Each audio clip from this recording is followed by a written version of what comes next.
നിങ്ങളുടെ passion follow ചെയ്യണോ അതോ പാരൻസിൻ്റെ ആഗ്രഹങ്ങൾ ഫോളോ ചെയ്യണോ? എല്ലാ വർഷവും ആയിരക്കണക്കിന് സ്റ്റുഡൻസ് ആണ് ഈ പാഷൻ്റെയും പാരൻസിൻ്റെ ആഗ്രഹങ്ങൾക്കിടയിൽ പെട്ടുപോകുന്നത്. നിങ്ങൾ മനസ്സിലാക്കേണ്ട ഒരു കാര്യം എന്ന് വെച്ചാൽ ഇതിൽ രണ്ടിലും ഏതെങ്കിലും ഒരു കാര്യത്തിൽ നിങ്ങളൊരു തെറ്റായിട്ടുള്ളൊരു ഡിസിഷൻ എടുക്കുകയാണെങ്കിൽ നിങ്ങളുടെ അടുത്ത 3-4 വർഷത്തെ കോളേജ് ലൈഫിനെ മാത്രമല്ല ബാധിക്കാൻ പോകുന്നത്, നിങ്ങളുടെ എൻ്റയർ ലൈഫിനെയും എൻ്റയർ കരിയറിനെയും അതിൽ നിന്നും ഉണ്ടാകുന്ന ഹാപ്പിനെസ്സിനെയും ബാധിക്കും. എന്തുകൊണ്ടായിരിക്കും പാരൻസ് അവരുടെ സ്വന്തം മക്കളെ ചില പ്രത്യേക കരിയറിലേക്ക് വിടുന്നത്? ഇതിന് 3 റീസൺസ് ആണ്. ഒന്ന് ജോബ് സെക്യൂരിറ്റി, 2 ഫിനാൻഷ്യൽ സെക്യൂരിറ്റി, പിന്നെ സോഷ്യൽ സ്റ്റാറ്റസ്. ആക്ച്വലി ഒരു കരിയർ തിരഞ്ഞെടുക്കുമ്പോൾ ഈ 3 കാര്യങ്ങൾ വളരെ ഇമ്പോർട്ടൻ്റ് ആണ്. എന്നാൽ പാരൻസിന് അവരെ ആഗ്രഹങ്ങളുണ്ട്. അതായത് എൻ്റെ മകൻ അല്ലെങ്കിൽ മകൾ ഏതെങ്കിലും ഒരു ഗവൺമെൻറ് ജോലിയിൽ ഉണ്ടാവണം, അല്ലെങ്കിൽ ഒരു ഡോക്ടർ ആവണം, നേഴ്സാവണം, ഒരു CA കാരനാവണം എന്നൊക്കെ. ഇത്തരം ആഗ്രഹങ്ങൾ വിദ്യാർത്ഥികൾക്ക് ചിലപ്പോൾ സ്യൂട്ടായിന്ന് വരില്ല. ഇങ്ങനെ വരുന്ന സാഹചര്യത്തിൽ ഇവർക്ക് പിന്നീട് നല്ലൊരു ജോലി ലഭിക്കില്ല. ഇനി ലഭിച്ചാൽ തന്നെ അവർക്ക് നന്നായി പെർഫോം ചെയ്യാൻ സാധിക്കില്ല. ഇങ്ങനെ വരുമ്പോൾ ഒട്ടുമിക്ക പാരൻസും അവരുടെ സ്വന്തം മക്കളെ തന്നെയാണ് കുറ്റപ്പെടുത്തുക. ലൈക്ക്, ഇത്രയും ഫീസ് കൊടുത്ത് നിന്നെ പഠിപ്പിച്ചല്ലേ, നിനക്ക് നന്നായി പഠിച്ചുകൂടാ, നീ എന്തിനാ ഉഴപ്പി നടന്നു എന്നൊക്കെ പറഞ്ഞു നടക്കും. പക്ഷേ ആക്ച്വലി ഇത് ഉഴപ്പിയതിൻ്റെയോ അല്ലെങ്കിൽ പഠിക്കാത്തതിൻ്റെയോ പ്രശ്നമല്ല. ഇവർക്ക് ഇൻട്രസ്റ്റ് ഉണ്ടെങ്കിൽ മാത്രമാണ് ഇവർക്ക് നന്നായി പഠിക്കാൻ സാധിക്കുള്ളൂ.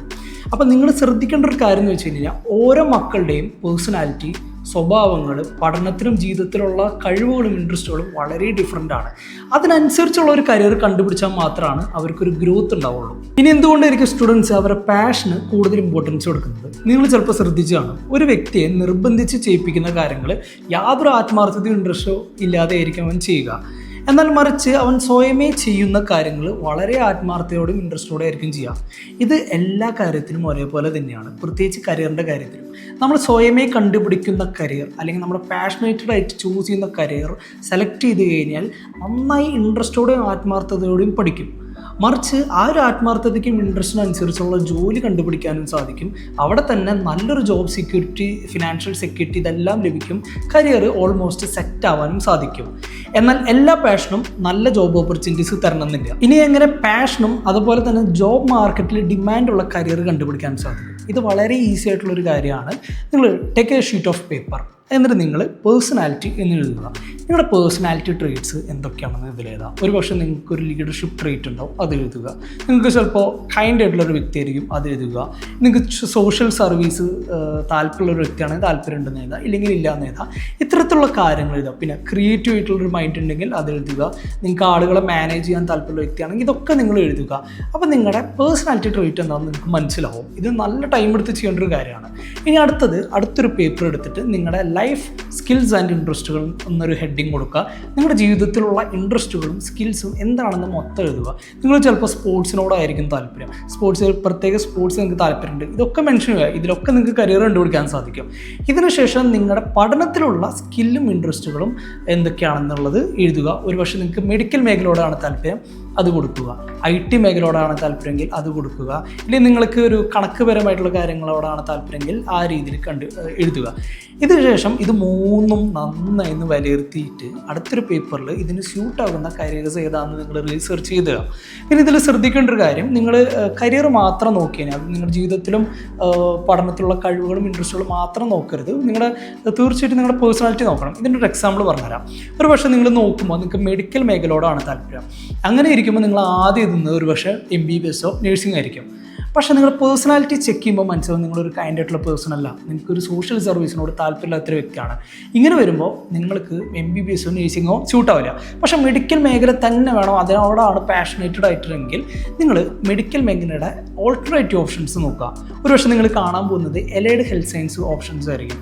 ഈ എലൈഡ് ഹെൽത്ത് സയൻസിൽ വരുന്നതാണ് medical lab technology, medical imaging technology, physiotherapy പോലുള്ള കോഴ്സുകൾ. ഇതിൽ ചിലപ്പോൾ നിങ്ങൾക്ക് മെഡിക്കൽ ലാബ് ടെക്നോളജി കോഴ്സ് ആയിരിക്കും നിങ്ങൾക്ക് സ്യൂട്ട് ആവുക. അപ്പോൾ അത് എഴുതുക. ഇത്ര നിങ്ങളിട്ട് റീഡിഫൈൻ ചെയ്തിട്ട് വേണം അടുത്ത ഷീറ്റ് ഓഫ് പേപ്പർ എഴുതാം.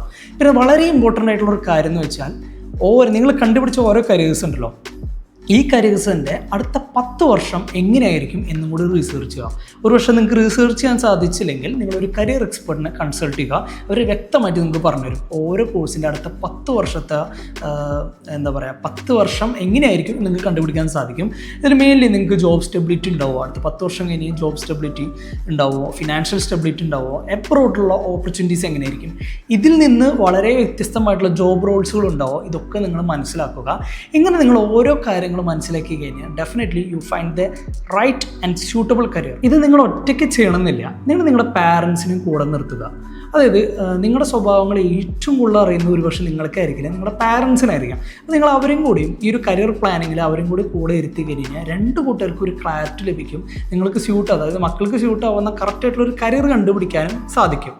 അപ്പോൾ എനിക്ക് അവസാനമായിട്ട് പറയാനുള്ള ഒരു കാര്യമുള്ളൂ, പാരൻസിനോട് പറയുകയാണെങ്കിൽ നിങ്ങൾ നിങ്ങളുടെ ആഗ്രഹങ്ങൾ കുട്ടികളുടെ തലയിൽ അടിച്ചേൽപ്പിക്കരുത്. ഇനി സ്റ്റുഡൻസിനോടാണെങ്കിൽ നിങ്ങൾ പാഷന് പിന്നാലെ മാത്രം പോരുത്, ആ പാഷന് സ്യൂട്ടാവുന്ന റൈറ്റ് കരിയർ നിങ്ങൾ കണ്ടുപിടിക്കണം. ഇങ്ങനെ നിങ്ങൾ രണ്ട് കൂട്ടുകാരും ഒരുമിച്ച് ചേർന്ന് കഴിഞ്ഞ് കഴിഞ്ഞാൽ നല്ലൊരു കരിയർ നിങ്ങൾക്ക് കണ്ടുപിടിക്കാൻ സാധിക്കും. അപ്പോൾ ഈ ഒരു വീഡിയോ നിങ്ങൾക്ക് ഉപകാരപ്പെട്ടിട്ടുണ്ടെന്ന് ഞാൻ വിശ്വസിക്കുന്നു. അങ്ങനെയാണെങ്കിൽ ഈ ചാനൽ ഒന്ന് സബ്സ്ക്രൈബ് ചെയ്യുക. പിന്നെ നിങ്ങൾക്ക് എന്തെങ്കിലും ഡൗട്ട് ഉണ്ടെങ്കിൽ ഈ സ്ക്രീനിൽ കാണുന്ന നമ്പറിലേക്ക് കോൺടാക്ട് ചെയ്താൽ മതി. Thank you.